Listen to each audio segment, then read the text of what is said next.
تاکہ پانی وغیرہ اندر داخل نہ ہو، لیکن چونکہ پانی کا زور زیادہ ہے، ایسے میں کیفیت یہ ہے کہ وہ ٹکٹیاں وہ ٹوٹ گئی ہیں، چھپر کے آگے جو ٹکٹیاں باندھ دی گئی تھی وہ ٹوٹ گئی ہیں، اور وہ ٹوٹ کر بہتی پھرتی ہیں صحن میں، گھر میں جو صحن ہے اس صحن میں بھی پانی اتنا جمع ہو گیا ہے گویا سے ایک نالا لگ رہا ہے، اور اس نالے میں جو ہے ٹکٹیاں بہہ رہی ہے تا گلے، سب کھڑے ہیں پانی میں، جتنے افراد ہیں گھر میں سب کے سب بہنے سے تو خاسر ہیں، لیٹنے سے تو خاسر ہیں۔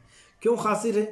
کیونکہ مکان میں پانی داخل ہو گیا، اور تھوڑا بہت پانی نہیں، بہت زیادہ پانی، بہت زیادہ بھی پانی نہیں، تا گلے تک آ گیا ہے پانی، اتنا سارا پانی جو ہے میر کے مکان میں داخل ہو گیا ہے۔